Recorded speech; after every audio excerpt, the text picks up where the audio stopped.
You're watching CES Live, powered by USTREAM.tv, the most powerful way to stream live video, and by NewTek, makers of the TriCaster family of broadcast and streaming systems.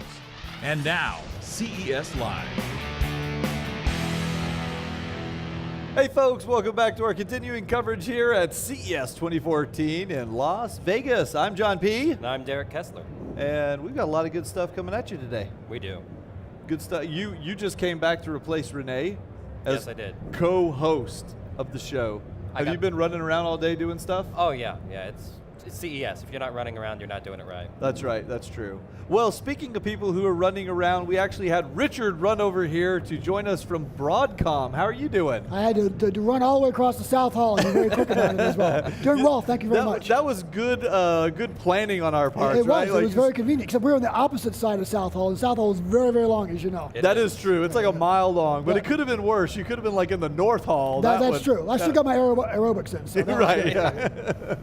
So how are you doing? What's going on over at the Broadcom booth today? There's so many things exciting happening with Broadcom these days. The technology revolutions for electronics, whether in the home and the automobile with mobile devices, connectivity, wireless connectivity, wired connectivity is just exploding everywhere. And so we're just very happy to enjoy the ability to help serve the market and develop really cool products for consumers. Let's talk about some of those products. So some people are thinking, Broadcom, I know that name. I had a chip from them in the laptop. Yeah, why do I know that name? What kind of things where do we find Broadcom? People usually see our name when it comes up on your PC and you see Broadcom flash because we're the Ethernet device in most PCs out there. Right. We're also the wireless connectivity, Bluetooth, wireless LAN, now near field communications, GNSS, in most of your mobile phones, smartphones, tablet devices, smart TVs, most of the consumer products that you're using, the new wearables that are coming out, Bluetooth Smart and so forth, most of that technology is being driven by Broadcom from a wired and wireless connectivity standpoint. I know that a lot of the new phones, they even have a little Broadcom sticker. Like it's a tiny little sticker right on the back of the, have you ever noticed that? No. Yeah, I'm not kidding you. Pull up, they put the little sticker, just like the little Intel inside sticker that comes on like every laptop ever made, there's a little Broadcom sticker on there too.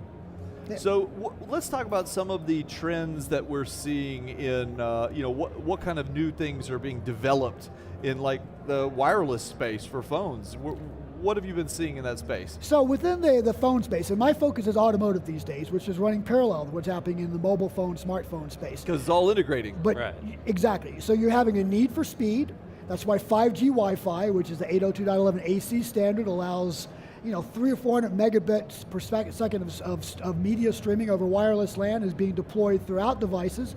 Higher bandwidth 2x2 devices being employed into tablets and so forth. So that need for speed is continuing in mobile devices, and now that's starting to happen in automotive applications as well. You're seeing near field communications to be able to more easily pair your devices by basically touching them together or use your phone for mobile commerce. You're seeing location services deploy globally with GPS, other satellite systems like GLONASS, now Beidou, eventually Galileo in Europe, where you've got many satellites that you can connect into and be able to get immediate location-based services, geofencing and so forth to be able to track yourself or your items. And the big trend right now is the Internet of Things, where all these devices, smartphones, tablets, wearables, your washer and dryer, your appliances, your automobiles are all starting to be networked back within the internet and with each other. Really cool things are happening in that respect.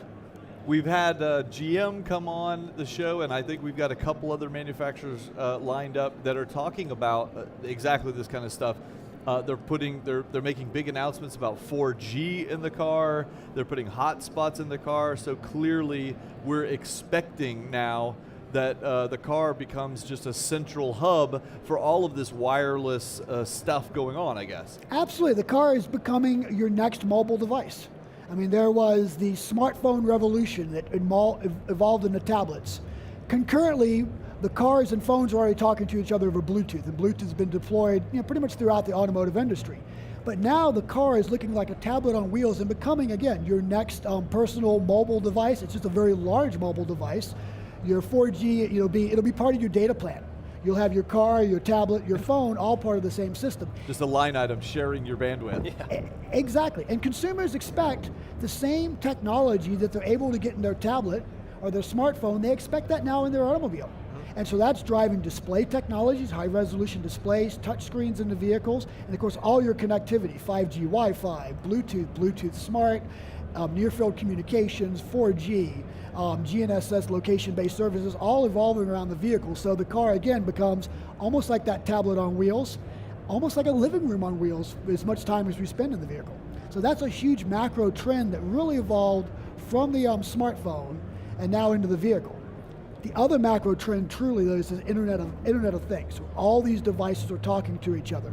Could be your wearable bracelets that's tracking your heart rate, your blood pressure, your glucose, maybe one day your alcohol level. Nice, and it communicates that right to your car, so you're able to display and see how your body is tracking.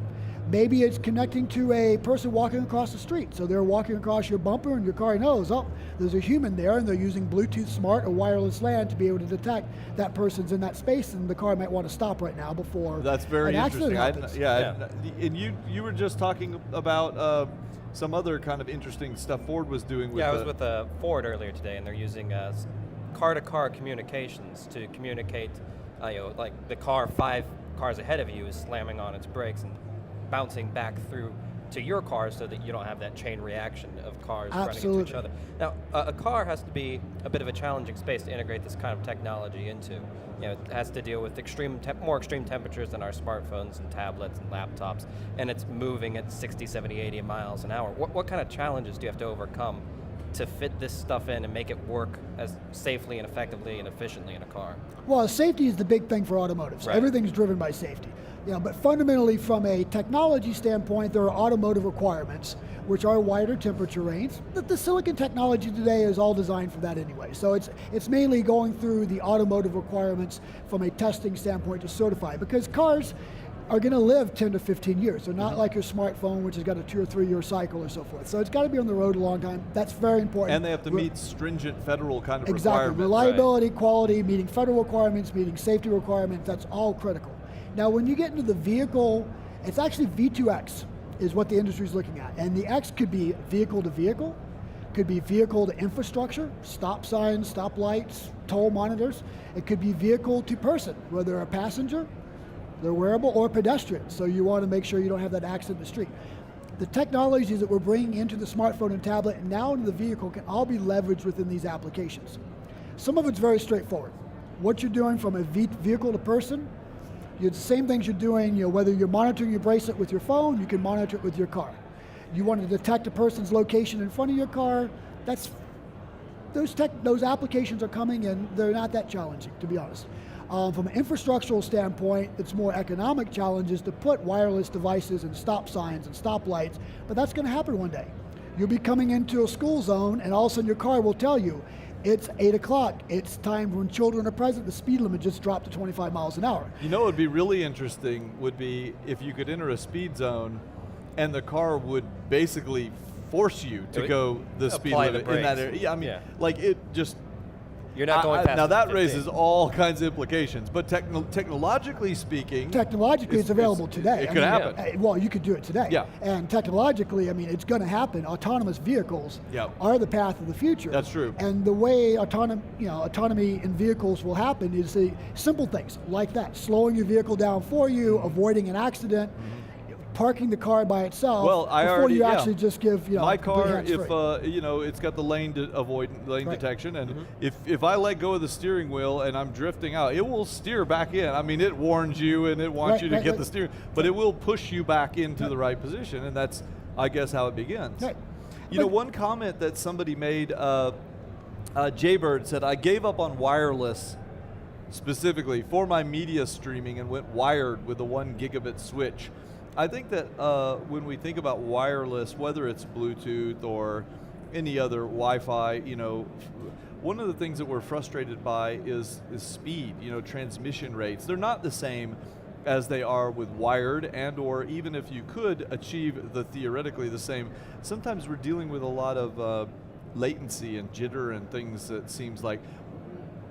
What are you thinking about in terms of bandwidth and improvements in speed and performance in the future? What are we going to be Well, seeing? several things are happening, wired and wireless. Yep. So within vehicle networks, so we're providing wireless LAN, Bluetooth, NFC, all the communication technologies. But with the vehicle network backbone that connects in surround view cameras, connect in rear seat entertainment, we're actually bringing in Ethernet technology. Oh, nice. It's a Broadcom specific technology called Broader Reach that we've introduced into other markets years ago. Now we brought it into automotive because it has some nice features. It meets the EMC requirements, which regular Ethernet does not. It allows you to run all your communications over a 2-wire unshielded pair. Very inexpensive, very lightweight. You can run power over that as well to power, say, external camera modules and so forth. So as all these cameras come in the vehicle, we're using this broader reach Ethernet technology to network back in, and that's 100 megabit per second. Which And would that be, would those be like IP cameras or just like even normal cameras but running using that Ethernet cable? It's exactly like the same thing you're running in your home over Ethernet, you can run in the vehicle as well. Gotcha. And that's moving actually from 100 megabit per second, which is the current technology, that's going to go gigabit pretty soon. Mainly you need the bandwidth, because it's very scalable because all the different cameras are going to be connecting into the vehicle. From a wireless standpoint, with the 802.11 AC technology, the Broadcom's 5G Wi-Fi technology, that's now 433 megabit per second PHY rate for a 1x1, which is one antenna, one's receive, one transmit. But you could double up on that. You go 2x2 and you can double that. And that's what's happening in routers and switches are 2x2 and 3x3. The phones are all going 1x1. The cars are going 1x1 11 AC. Effective bandwidth is looking 300 megabit per second, which is a lot of bandwidth. That's not bad. And then tablets are starting to go 2x2. So that bandwidth is increasing all the time within both wired and wireless communications. And that'll benefit audio and video applications in the vehicle. Yeah. You out of questions? I'm out of questions. I'm not. I could go all day. You can go all day? I could, because I love this kind of stuff. And Yeah. in my house, I've implemented a number of different technologies. We've put in a wireless mesh network. Ooh. We also have a gigabit Ethernet backbone. And I also, one thing we didn't really touch on is we've implemented power over Ethernet in our home that connects some of these things, like some of these Wi-Fi hotspots, and also you could connect IP cameras over power over Ethernet, but there's some convergence that needs to take place so that like basically every port on every switch could be PoE enabled or not, you know, Yeah. and everything isn't perfectly synced together. I wish, my dream would be there would be one technology that we could just have that would work for everything, but clearly we're not going to have that. Not No, anytime soon. and you're not going to. You know, I mean, from a wired communication of the car, Ethernet is for high bandwidth stuff, but Yep. there's other technologies for for lower bandwidth stuff Yep. that works just fine. Yep. From a wireless communications, what wireless LAN does is different from what Bluetooth does, which is different from what NFC technology does. So Right. they live in different places. Bluetooth smart technology, where you focus on low power.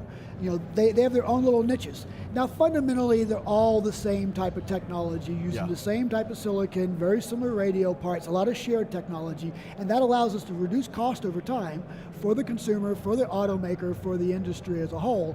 But you need the flavors of the technology to, to extend range or extend speed or reduce power or and so forth. That's true. Why, I shouldn't be complaining. We do just have one.